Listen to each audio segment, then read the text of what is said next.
Second Division Championship trophy belongs to Reading. 89 points from 46 games made the Royals the champions. The supporters turned out in force on a dismal evening to pay tribute to Mark McGee and his squad at the end of a glorious season. Welcome to Elm Park in May 1994. We're here for a celebration at the end of a championship winning season. I've been privileged to follow Reading this season on behalf of Meridian Broadcasting, witnessing some great goals, some memorable football. Well, the campaign which led to this day began last August. The Royals on the road, destination Huddersfield. The previous season, Reading needed 6 matches to record their first win. This time they clicked on day one. Michael Gilks had settled his contractual differences and ripped Huddersfield apart. The first goal belonged to Mick Gooding. Reading had new fullbacks, Ray Ranson and Dylan Kerr. Kerr involved with Gilks in setting up the second for Jimmy Quinn.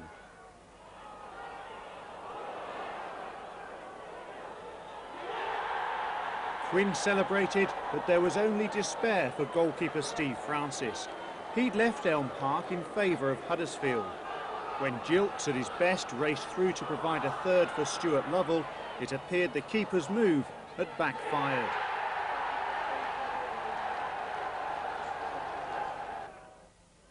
Northampton were Reading's first round opponents in the Coca-Cola Cup. After 54 minutes from Dylan Kerr's corner, Jimmy Quinn hit the target.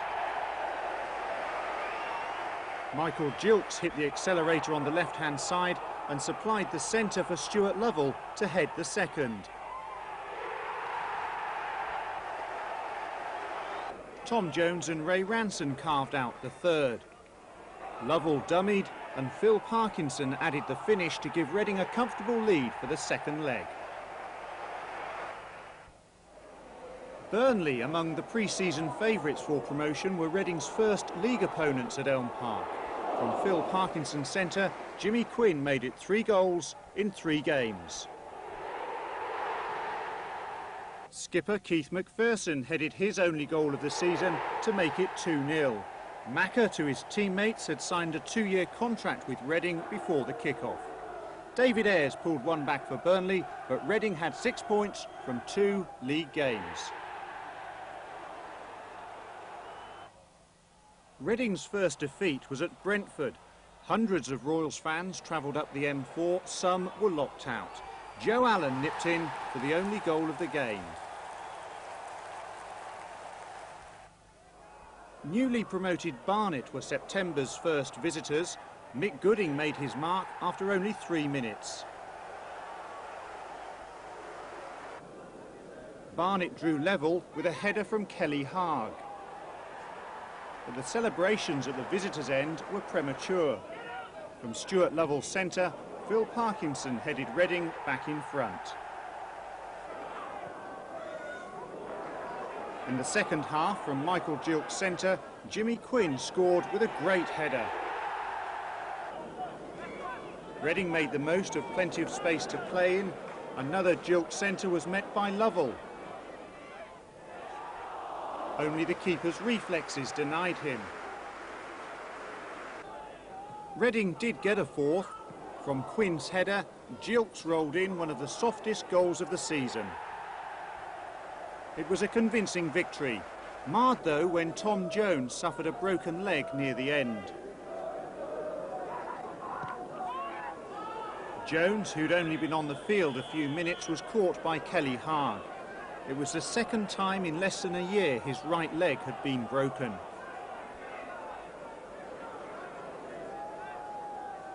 Jones was to miss 5 months of the season as a result of this challenge. It was cruel luck on the midfield player. I've got absolutely no doubt that Tom Jones will come back and be an important part of our season, even this season. But certainly in the seasons beyond as well. Tom Jones is a player that can play at a higher level. Tom Jones can play in the First Division, and we intend to be in the First Division next year. So, you know, it's unfortunate he wasn't in the team. He's came on for a short period, got injured, and now he's likely to be out by Christmas. But he'll be back after that. And as I say, he's got a future at Reading beyond the Christmas and beyond this season. Cambridge were Reading's next visitors. Their defence was unlocked by this Mick Gooding pass and this lethal Jimmy Quinn finish. Dylan Kerr's powerful forward runs were fast becoming a feature at Elm Park. His shot was only just too high.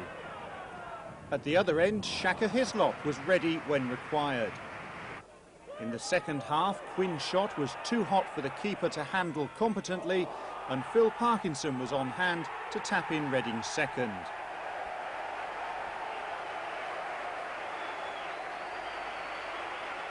A third goal followed as Reading swept forward with devastating efficiency. Stuart Lovell cleverly left the ball for Kerr, and his deep centre was chased and caught by Mick Gooding.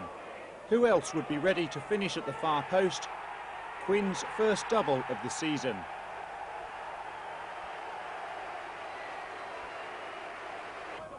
Cambridge weren't completely finished. Steve Claridge squeezed the ball past Hislop to make the final score Reading 3, Cambridge 1.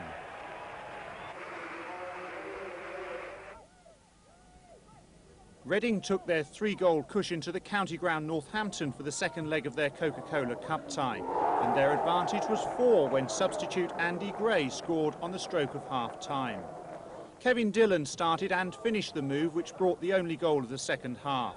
Stuart Lovell and Scott Taylor were also involved on the right, before Dillon's finish carried Reading forward 5-0 on aggregate, 2-0 on the night. Of the 3 Welsh clubs in Division 2, Wrexham were Reading's first opponents, and they went ahead when Shaka Hislop was beaten by Wayne Phillips. Wrexham then had striker Steve Watkins sent off for lashing out at the Royals' ex-Welsh international Jeff Hopkins. It looked as though the match would swing in Reading's favour when Barry Jones turned the ball into his own goal to make it 1-1. But just before half-time, Hislop didn't reach this centre, and Gary Bennett scored a simple goal. In the second half, Shaka had no chance when Michael Lake's free kick took a deflection to make it 3-1. The Royals scored again when Michael Gilt's centre was skillfully tucked away by Stuart Lovell. A disappointing day, though, for the Royals. Frank Stapleton's Bradford were another club fancied to survive among the second division's front runners. But Phil Parkinson gave Reading the lead. In the second half, the speed of Michael Gilts brought Reading a second. Stuart Lovell made no mistake at the far post. Jimmy Quinn fired in a penalty against his former club. And when Bradford keeper Paul Tomlinson fluffed his clearance, he could hardly have picked a better target for the Royals fans. Jimmy Quinn's second made it 4-0. Sean McCarthy, later to join Oldham's Premiership struggle, pulled 2 back for the Yorkshireman. But this was a notable success for the Royals.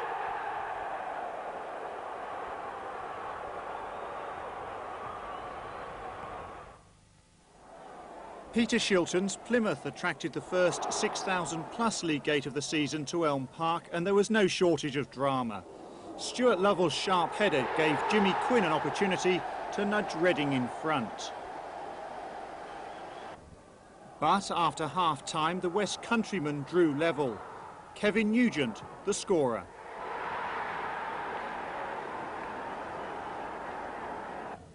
Reading's passing game was at its best as Mick Gooding took the ball in his stride and finished with a flourish. Plymouth weren't finished though, and from a penalty, Steve Castle made it 2-2. With time running out, Reading produced a memorable finish. Michael Gilts laid the ball into the path of Quinn. Reading's followers would become accustomed to Quinn's magnificent finishing, but he struck few better than this. Perfect timing to give Reading 3 more points.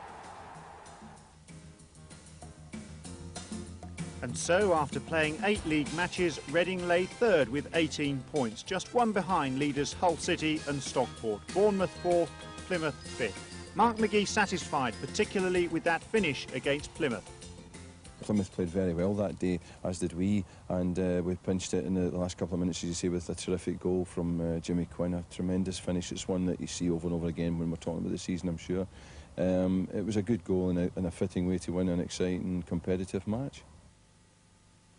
In mid-September, Ray Ranson was struggling with a knee injury. Particularly poor timing for the fullback, as Reading had been drawn against his former club, Manchester City, in the Coca-Cola Cup.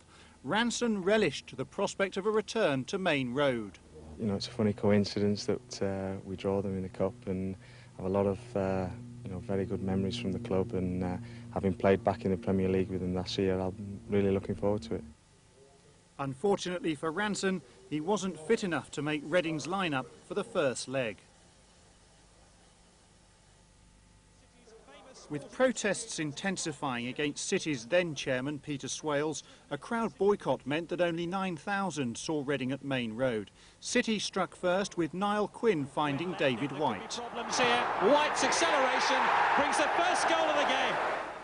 The longer the game went on, the stronger Reading became, and were rewarded with a deserved equaliser. Flies it away. Oh, an equaliser! Stuart Lovell's volley finding a way through a crowd of players. For the second time in as many seasons, Reading had earned a cup draw at Main Road. More than 10,000 were at Elm Park for the second leg. Ranson, Phelan got his head to the ball. Ranson now with a cross, looking for Lovell! Oh, he scored up at Main Road, and he could well have scored there. That was a terrific cross by the former Manchester City player, Ray Ranson. Spotted Lovell on the near post, and his header, thankfully for Manchester City, didn't trouble the goalkeeper. Phelan, Simpson, Phelan's forward again. McMahon. Still Simpson. Quinn waiting patiently on the edge of the Reading penalty area. Oh, Lomas is stolen in behind the Reading defence, and that's a goal for Manchester City. Steve Lomas makes it 1-0 just before half-time and gives Manchester City hope of making it to the next round. For once, Reading's defence was bypassed, and Steve Lomas was strangely neglected inside the penalty area. What a terrific ball by McMahon to spot Steve Lomas unmarked, and what a cool finish by a young player.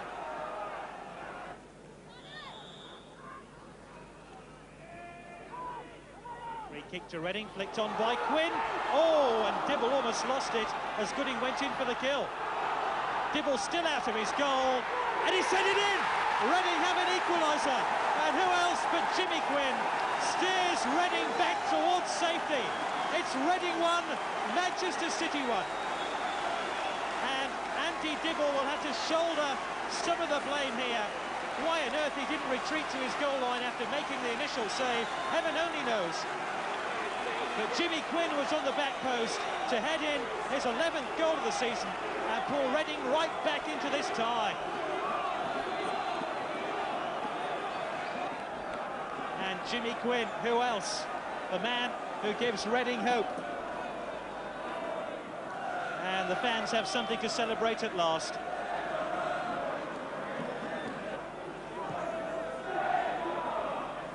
Dillon. Oh, there's problems here again for Manchester City. Quinn trying to turn in a very tight position. Kerr with a cross. It's a great ball in. Ranson. Oh, and it was almost deflected in by Lovell.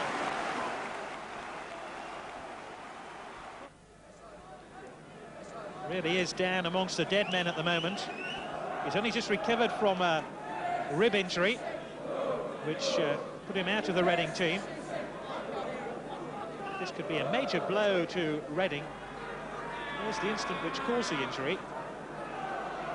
There was a bump between Niall Quinn and Adrian Williams. Williams came off worse.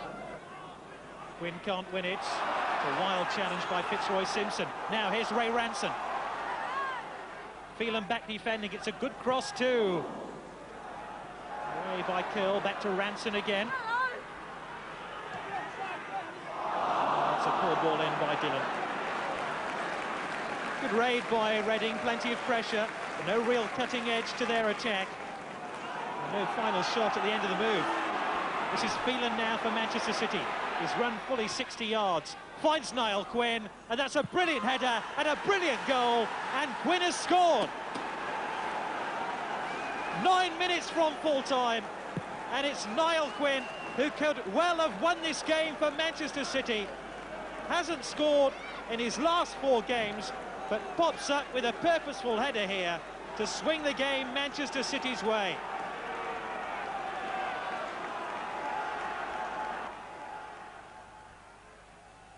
Well, I'm convinced we lost the game really because we had to change our tactics as we did last season when Jeff Hopkins went off, Eddie Williams went off tonight, and that's cost us a game as far as I'm concerned. Back in the league, Hull City arrived at Elm Park as the division's leaders. Stuart Lovell was close to a stunning goal. Reading did score when Kevin Dillon's free kick was headed down by Jimmy Quinn, and Jeff Hopkins' bravery earned him a place on the score sheet. In the second half, Hull forced an equaliser. Linton Brown's goal put an end to Reading's 100% home record.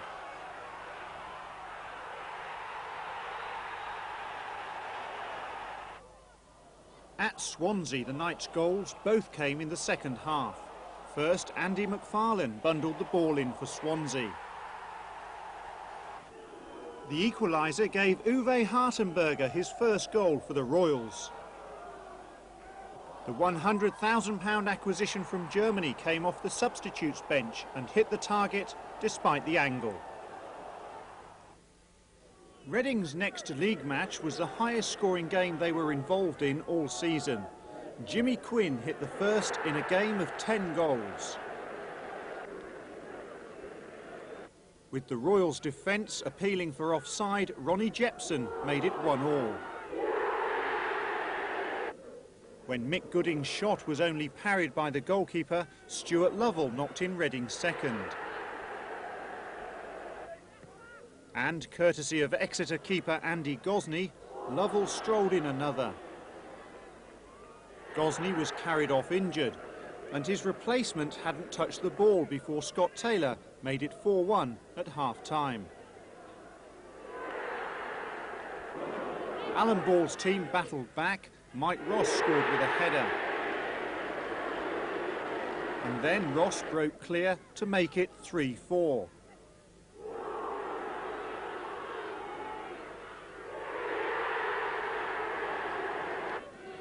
The Royals' defence were again looking for offside when Jepson tied the scores at 4-4. But Exeter's hopes of staging the comeback of the season were dashed by a wonderful strike by Quinn. Near the end, Gooding created another opening and Scott Taylor rounded off the scoring. There'd been more than enough of that for one day. Leyton Orient had the misfortune of feeling the full force of Jimmy Quinn's scoring power. He struck 10 goals in October alone. Just after half-time, Quinn pounced to make it 2-0. Reading had defender Adrian Williams sent off for a save most keepers would have been proud of. And then Shaka Hislop made an even better save to keep out Colin West's penalty. West did get one back for the O's, but it was too little, too late. In the Autoglass Trophy, Reading were drawn in a first-round group with Brighton and Fulham. At the Goldstone, Gavin Geddes curled in the opening goal. There were only 1,000 faithful supporters watching. Geddes followed up his first goal for the Seagulls by setting up Kurt Nogan for a second.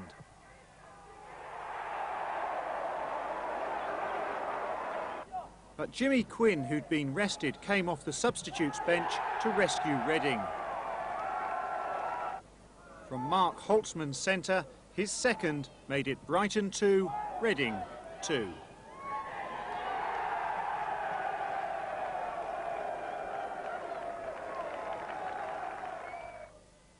At Vale Park, Reading produced one of the season's outstanding results in any division. Stuart Lovell struck the first. From Kevin Dillon's pass, Scott Taylor turned his man and beat the keeper for a second. Then Jimmy Quinn, as sure as ever from the penalty spot. And finally, an excellent piece of work by Lovell provided the prolific Quinn with his second. In 4 successive games, he'd scored twice. A result to savour. Back at Elm Park, the chances came and went against Fulham.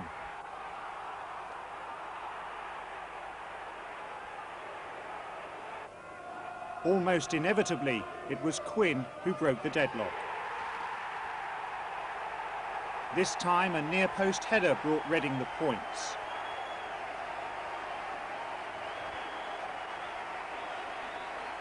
His striking partners went close, but Quinn was again Reading's star man. So Reading was second, just a point behind Stockport. Burnley 7 points back in third. Reading's unbeaten league run stretched to 8 games, and much of the praise deservedly went to Quinn. He'd struck 20 goals by the end of October. His all-round contribution is top class. I mean, he's a player who's of a quality above this league, you know. And I mean no disrespect to other players playing in this league, but Jimmy's playing at international level, and he still is. He's in phenomenal form, and he's a very good all-round player. He doesn't miss many chances, you know. He has chances, but any that are sort of the sort of 50-50 ones that can be missed, he seems to be putting away. No doubt there'll come a stage in the season when he'll miss a few. All strikers go through that period. But at the moment, everything that comes Jimmy's way is converting. The following midweek, Reading were in Yorkshire. When Jeff Hopkins hit the bar, Stuart Lovell snapped up the rebound. Lovell had just signed a new 2-year contract. On the evidence of this goal, he looked a good investment. It was his 10th of the season.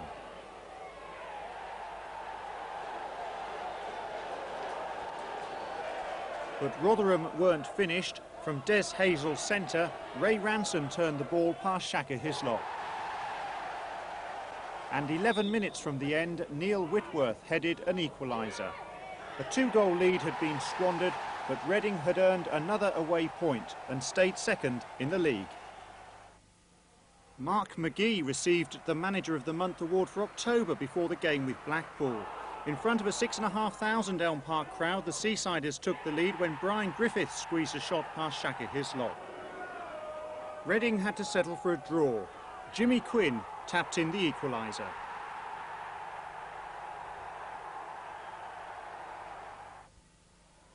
In their second group match in the Autoglass, a solitary goal was enough to give Reading a passage to round 2.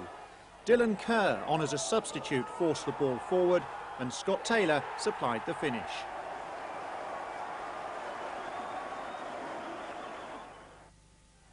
And Taylor earned 3 more league points with this delicate lob at Brighton.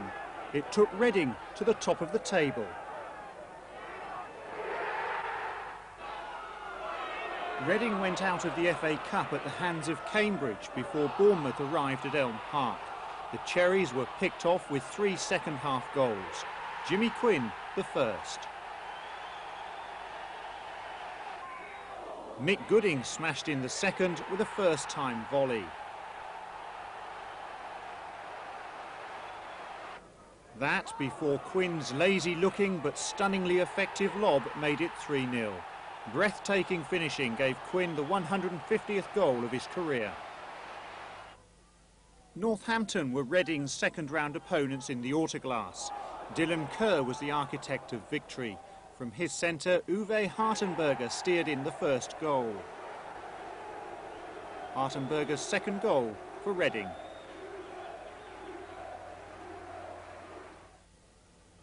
Jimmy Quinn made it 2-0 before half-time. And then after the break, Kerr hit the upright with a free kick. But James Lambert nipped in for his only goal of the season. Another Kerr pass set up the fourth. Mick Gooding with a header. Northampton didn't leave without a goal. Martin Aldridge, their marksman. Reading were in round 3.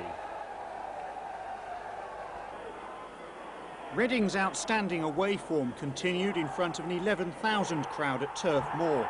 Mick Gooding headed the game's only goal. The result was marred for Reading by the dismissal of John Humphrey. The full-back on loan from Crystal Palace alleged to have used his elbow on Les Thompson. Burnley also lost a player. Adrian Heath received a red card for kicking the ball away. Heath astonished, Reading marched on. Goalkeeper Steve Francis played at Elm Park for the first time since joining Huddersfield. He rode his luck when first Scott Taylor and then Mick Gooding hit the woodwork. It was the first goalless draw of the season at Elm Park, thanks to a flying save from Shaka Hislop.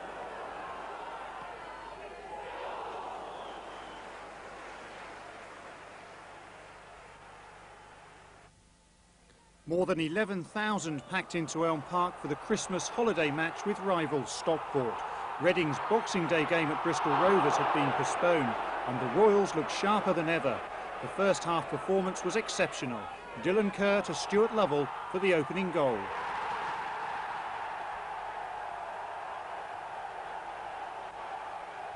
Scott Taylor's run unsettled a less than convincing Stockport defence. Typically, Lovell's movement off the ball gave him some space, and he added a confident finish. Back from injury in style, 2 of the most important goals Lovell scored all season. Stockport rarely threatened. When they did, Shaka Hislop was equal to it. The bank holiday crowd went home satisfied. We passed the ball very well, and I missed a couple of chances before my goals, but I persevered and I was glad they came at the right time. The first was a ball from Dylan Kerr. He had tried to thread a few in, and I had a first touch, and Scott Taylor had had a similar chance and had taken too long, so I thought, well, I'll just hit it straight away, and managed to tuck it away in the corner. The second one was a nicer one. It was a very good ball through from Scott Taylor, and I think they were trying to play offside, and suddenly the space opened up on the right, but I was determined to have a crack, and that was a better goal. That was quite a nice finish. I was pleased with that one. That result took Reading into the new year 7 points clear of Stockport. At the end of the season, the manager reflected on how satisfying that victory over Stockport had been. The performance against Stockport was the best, especially in the first half. It was the best performance since I've been here. It was really, I mean, it was outstanding. It was absolutely a joy to behold. It was everything that Colin and I had tried to get through to the players, and to do it in a game as important as the Stockport game was fantastic.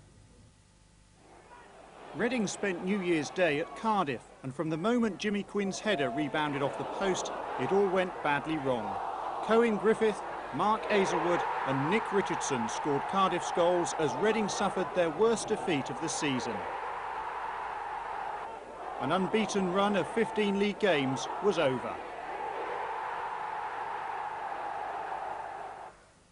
Two days later, though, Reading were back on track. Jimmy Quinn's free kick found a way through the wall. In fact, Reading scored all 3 goals that afternoon. York drew level when the ball bounced off Jeff Hopkins and past Shaka Hislop. The manager wasn't too happy, but no one was complaining when another good move brought the winning goal. Quinn again the scorer.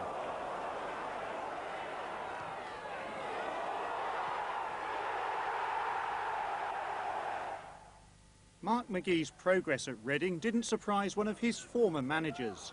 He's a good pedigree as a player to get into football management, and he is an intelligent lad and he's got a determination to succeed, and I think these are the things that he should always remember. That's the best advice, of going on what your own strengths are, and I think that's showing itself at the moment.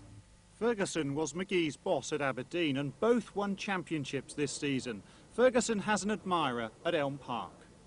if you go there, it's awesome. You know, for me, it's like one of the 8th wonders of the world. You know, it's a fantastic place to be and a fantastic place to see football being played, and to sit there on the sort of podium that he's got built for himself as the manager's sort of lookout.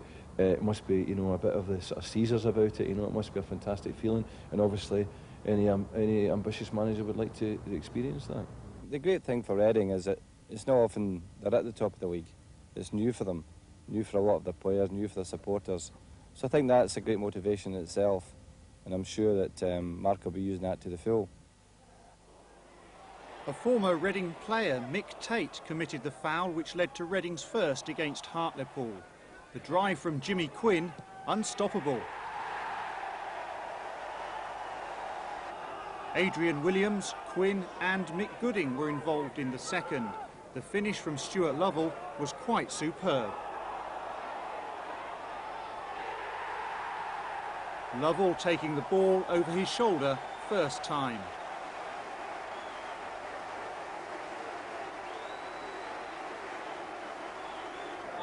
Another Quinn free kick led to the third. Mick Gooding snapped up the rebound.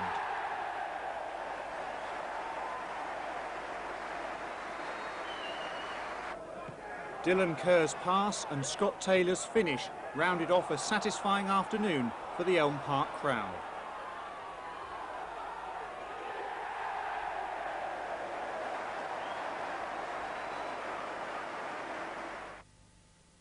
Fulham and Reading, together in the first round group in the Autoglass, met again in round 3. A goal by Peter Barr was enough to give the Londoners victory. This trip to London did earn the Royals some reward. Stuart Lovell capitalised on the defender's mistake and scored in front of the Royals' travelling supporters. Orient equalised when the ball ricocheted off Jimmy Quinn. Uwe Hartenberger was the hero of this day. He was sent on as a substitute, with Reading struggling to make the breakthrough. But when Jeff Hopkins surged forward, Hartenberger was on hand to deliver the winning goal. It's meant Reading had been unbeaten in league games at Elm Park for 12 months, played 24, won 20, drawn 4. Rovers scored first in the rearranged match at Twerton Park. Billy Clark with the header. In an ill-tempered match, Rovers had Marcus Browning sent off. Reading then equalised with a penalty. The offender, Clark, who bundled Jimmy Quinn to the ground.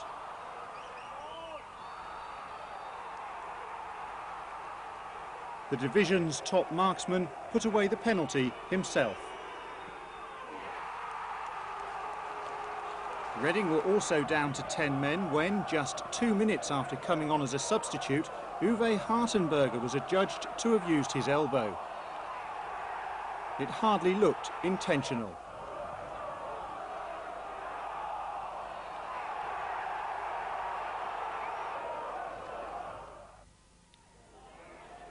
Another Royal saw red at Craven Cottage. Mick Gooding clashed with Fulham's Duncan Jupp. Gooding sent off for the first time in 15 years as a professional. The Fulham fullback was also dismissed.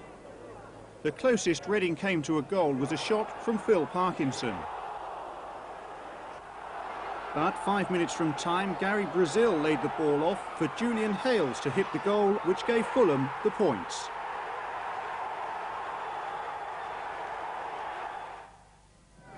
Reading's outstanding home run was finally broken by Port Vale. Martin Foyle gave Vale an early lead.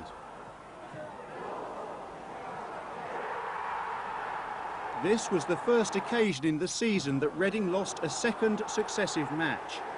Vale were 2 up within 10 minutes. Bernie Slaven clipped the ball across goal to provide Kevin Kent with a simple task. In the second half, there were signs of a Reading revival. Kevin Dillon's determination earned a penalty. The reliable Jimmy Quinn drove Reading back into the match.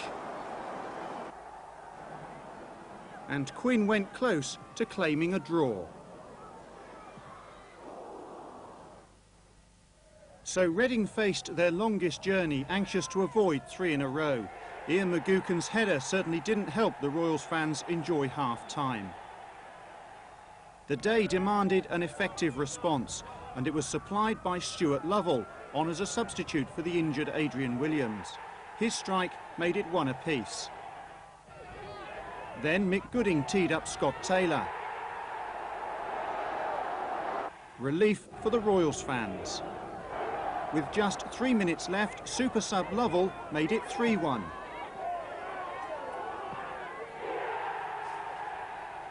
And in the final few seconds, Taylor broke down the right. Tony Witter left the ball for sharpshooter Jimmy Quinn to make it Hartlepool 1, Reading 4. More than 9,000 at Elm Park saw David Thompson put Brentford in front. Jimmy Quinn had the supporting role in the equaliser. His goal-bound chip cleared only as far as Jeff Hopkins.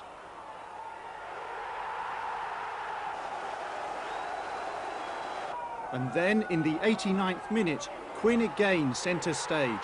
An acrobatic, athletic, accurate volley gave Reading a valuable victory.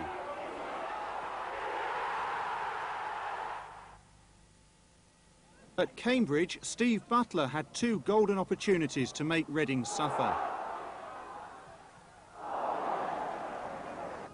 But on both occasions, goalkeeper Shaka Hislop outwitted the striker.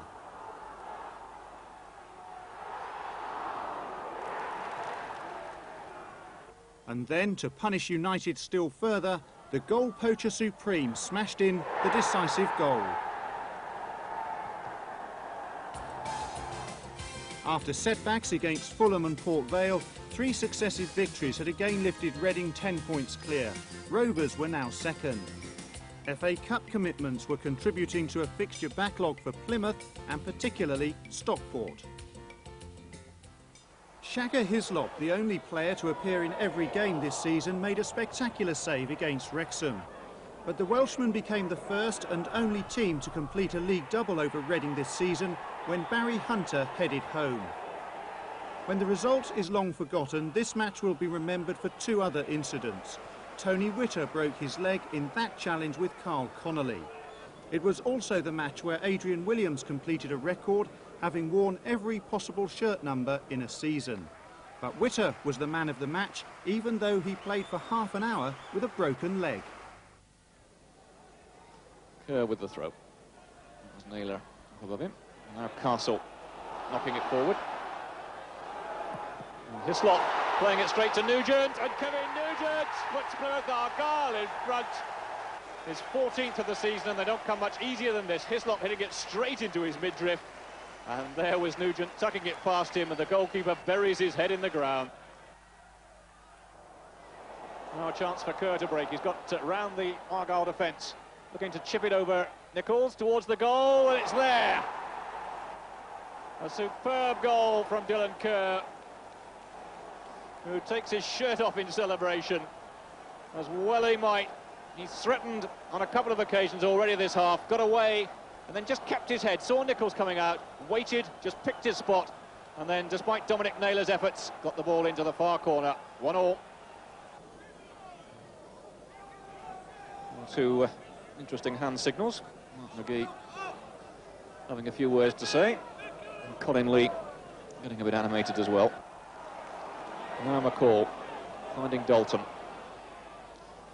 Burnett looking for some support and getting it from Naylor. The crowd not happy. I feel Argyle should be a little more Route 1, I think. Well, Naylor does get the cross in now towards Nugent. Falls for Dalton. Dalton with a shot! And Paul Dalton puts Plymouth Argyle in front. Well, the fans here celebrate. As well they might. The ball played back to him on the edge of the area. Hislop getting a hand to it, but he couldn't stop it. And the Coming getting forward as Burnett floats the ball into the box. And Hislop comes for it, doesn't get it. Nugent, it's the post and it's in.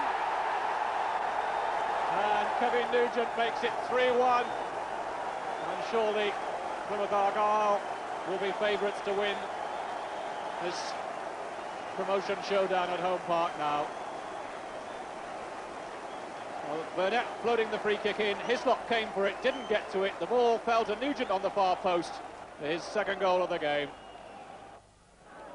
After the setback at home park, Reading began brightly against Bradford.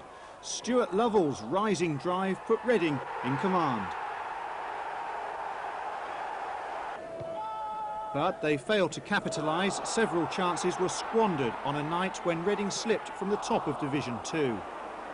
In the second half, Lee Power, who just joined Bradford from Norwich, saw his shot find a way past Shaka Hislop.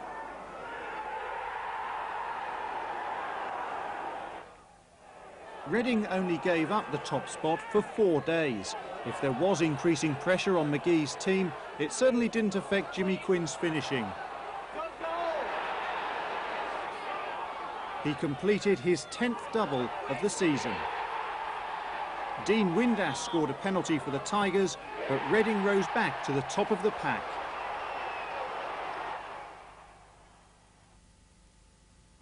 I try to make it a kind of nervous day, you know, make it different from other days, because it's not like other days. It is a match day. It's the most important day of the week for us. It's the thing that we've all worked for. We train all week. No matter what you do at training, it's all about what happens on a Saturday. So you've got to try and instill some sort of difference and some sort of feeling into Saturdays. And I try and do that by building up the atmosphere and by trying to make people a little bit nervous, and it works. And there's days we get there at 1:45 and I've got one thing in my head and Colin's got another. We've got 3 or 4 different options, and we've left it on a Friday. We've both been turning it over in our minds overnight. 99% of the, 100% of the time actually, we eventually come to a conclusion that we agree on. Yes, would you? 2 players have not arrived yet. 2 players are late, so Shaka Hislop and Keith McPherson receive a warm welcome.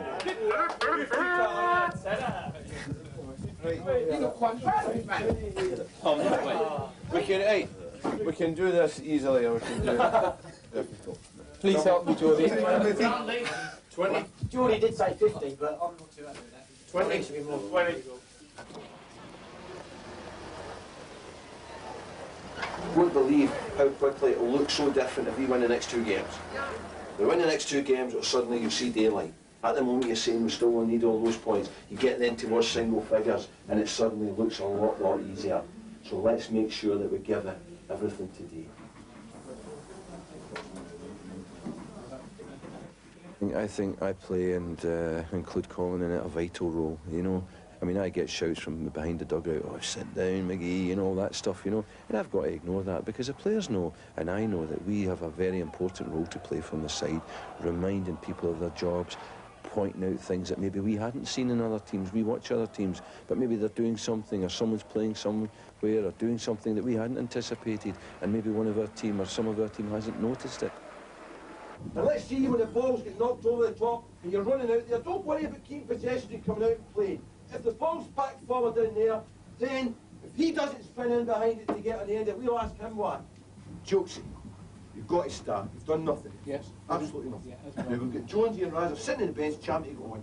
Well, we want to see you down there where we can get the ball to you, your feet, we win another throw in, we get it in the last third, and then you can do your stuff. So as soon as we win the ball, let's see you look to go forward. It's the thing we said the other week. You go forward, you're running this way, you're running this way, all the time, when we've got the ball. If they get the ball, we expect you to run back. When we get the ball, we want you to try and get forward, not try to get back towards it to get the ball. The half-time team talk was barely over when Jason Bowen gave Swansea the lead. But just as the manager demanded at half-time, Michael Gilks began taking on defenders. His reward, a penalty, converted by Jimmy Quinn.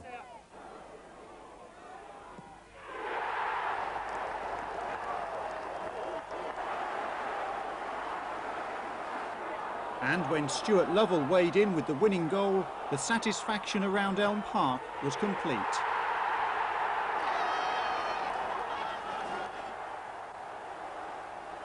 All week we train for the game. When you win the game, you've done your job.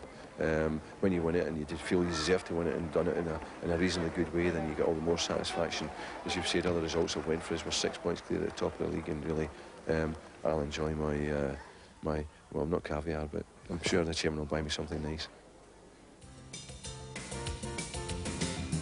As the manager said, Reading was 6 points clear. Plymouth was second. Stockport 4 points further back with 3 games in hand. York were on a roll when Reading arrived at Bootham Crescent, and Gary Swan headed the only goal of the night.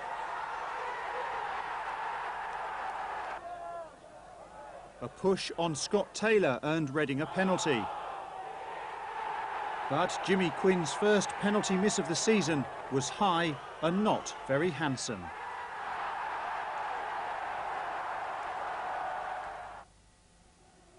But Rovers felt the full force of the mighty Quinn.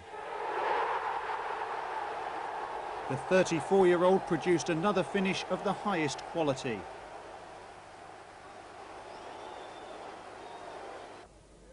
In the second half, Dylan Kerr set up a second for Stuart Lovell. Reading on course for another victory when Michael Gilks was on the receiving end of the season's worst challenge at Elm Park. Billy Clark really couldn't complain about the red card.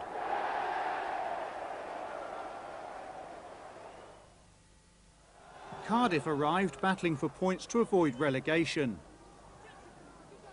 Reading scored first, pace and accuracy giving Michael Gilks his first goal since September.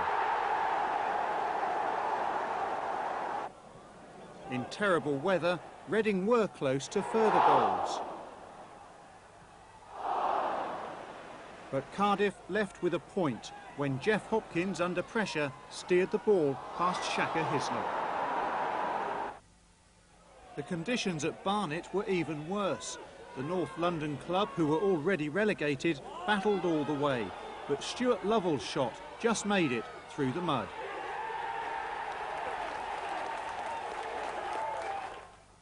Reading's penultimate home game was a frustrating affair for the Elm Park crowd.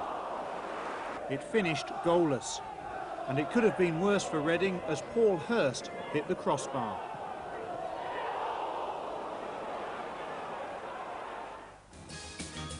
So Reading began the final lap.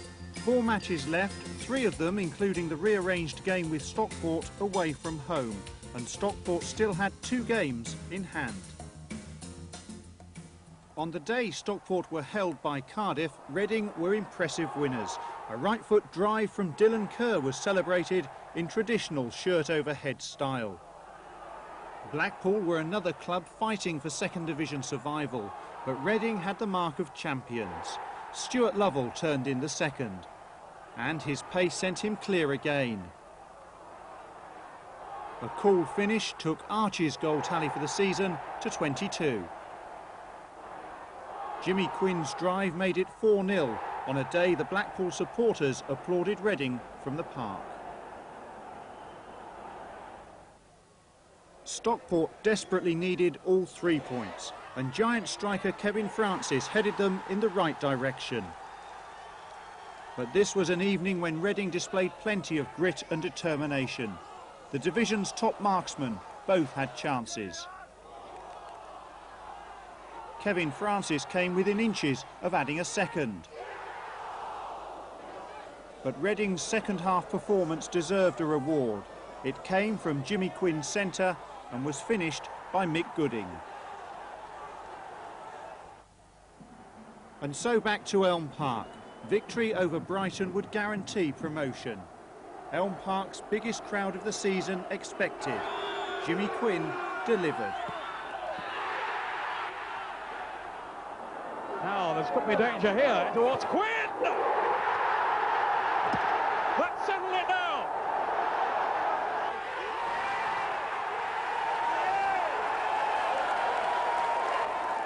The second goal sparked not only the promotion party, but Reading were confirmed as champions.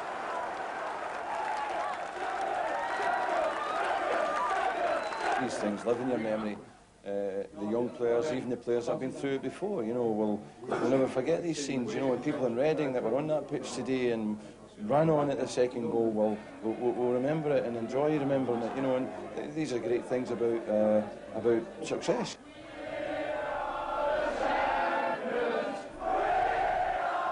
You've been through this before, of course, haven't you? Yeah, it's my second championship medal for the club, and I'm ecstatic about it, to be honest. It hasn't really sunk in yet. Brilliant 11,000, whatever it was today, and you know, superb finale to the great season. I'm pleased for the town of Reading as well. I know they realise that we've worked hard this season, and I think they appreciated it. It showed today, and I just hope next season they'll come down and they'll show that appreciation, starting from the first game until next season, 95.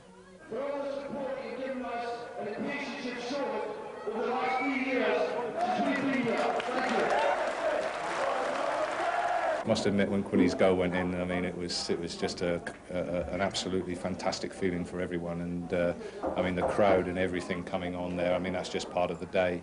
The pressure's been on all season. We've been at the top of the league all season, and when you're up the top, it's just as bad as being at the bottom. Everybody's trying to knock you off it, and all credit to our lads. We've done tremendously well. We've had some great results, particularly away from home. We've got the best record in all the divisions away, and we just finished it off today.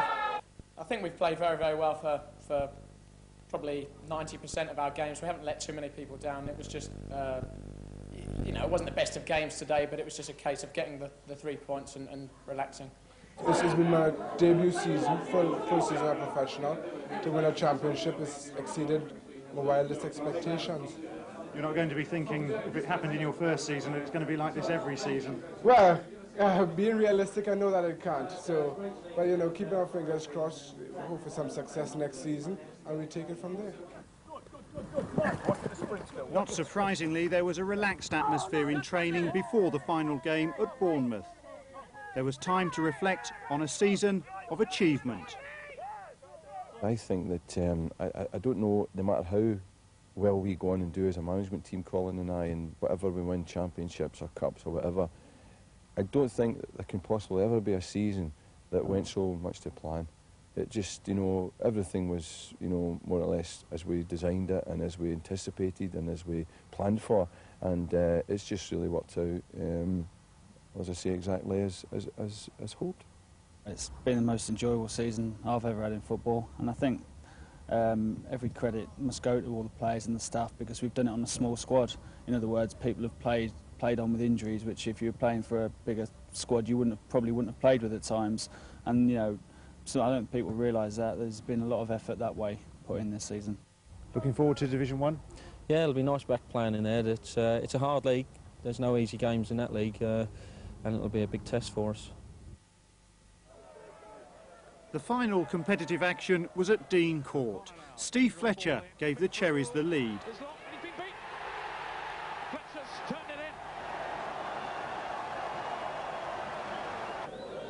The notable statistic of the night for Reading, the goal, another exemplary finish from the maestro, Jimmy Quinn. It was his 40th in a quite outstanding season. Dylan Kerr was Reading's player of the season. The fans will forgive the sloppy pass which led to Bournemouth's winner for Steve Cotterill. It's Cotterill! It's a marvellous goal. Reading were already the champions. And these are the final positions which will survive in football's records. Reading 89 points from 46 games, the champions. And Port Vale secured the second automatic promotion place with 88 points. Adrian Williams' outstanding season was recognised by Wales. The defender became the first player to graduate from being a trainee at Elm Park to international football while still at Reading.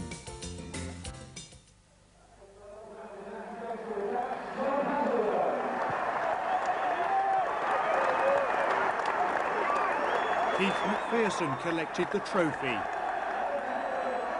The players received their championship medals before a celebration match against Genoa. Driving rain wasn't likely to spoil this party. For more than 5,000 Royal supporters at Elm Park and thousands more across the country, it was a day to remember.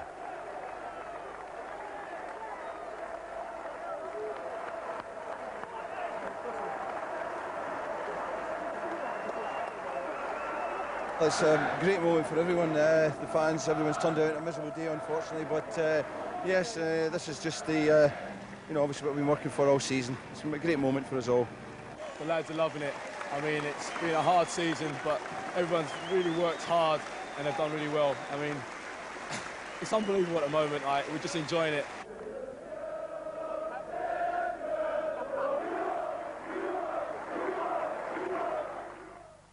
Tremendous finale to what has been a hard-working season. I know that a lot of us here at the club have been on tenterhooks now for a very long time indeed, you know, getting those extra points. And, you know, when there's an enormous amount of pressure being at the top of the division, but to get the accolade of actually not only getting into the first division but winning the championship is just absolutely wonderful. Do you feel that it's justified your faith that you put into this football club a couple of years ago? Absolutely, but it's, as I keep saying, it's a team effort. I mean, the team on the pitch, off the pitch, I mean, the fans. There's a lot of people worked endlessly to get us to this position.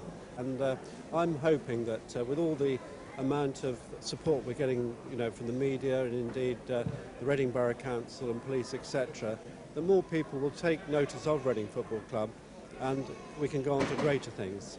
We've got an awful lot of work to do in the closed season, as you might imagine, but I'm sure that we'll be up there with the best of them. And who knows, in a year or two's time, we may be even sort of playing Premier football in the area, which would be absolutely terrific.